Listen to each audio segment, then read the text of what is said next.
fala, não precisa filmar mais pra mim. Pega e tu fala o nome que tá mais próximo, eu faço daí. Segue a ordem que tá aqui. Tá.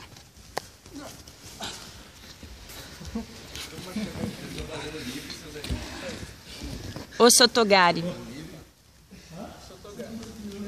O Sotogari é o único que eu caminho pra trás, né?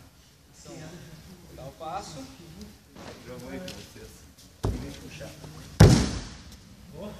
E puxa sempre que eu tento terminar com a manga puxando pra cima. Tava dizendo o que? Fuga de quadril? O Daichi Barai. Daichi Barai. Fazer puxando, né? Um passo mais largo. E bato lá. Mas embaixo na manga por cima. Se não terminou, ajusta. Bota um pezinho entre os dois. Entre o braço dele. Tá? O Kuri Daichi Barai.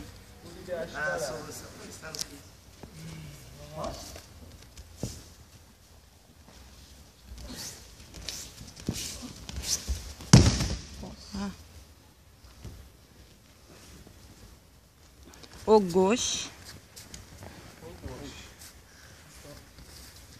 O Goshi é o quadril inteiro, né? Uhum. Vou entrar. E tem que fazer na próxima.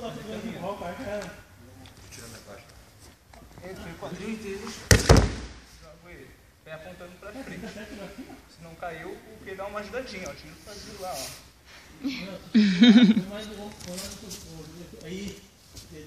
ó. O Kigoshi. O Kigoshi é a mesma coisa, mas vai entrar o quadril pela metade. Eu meto o pé já na metade, ele só escorrega no quadril e cai de lado. Como é que é isso aqui? Acho que é Koshiguruma. Koshiguruma. O Shiguruma é a mesma coisa que ele, só que ao invés de eu pegar por baixo, eu vou pegar por cima dele. É o pescoço.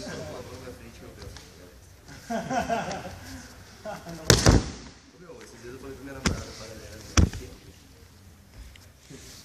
Faltam mais dois só, né? Seu Inagi. Epon Seuei Nage. Então, seu Inagi. Puxei.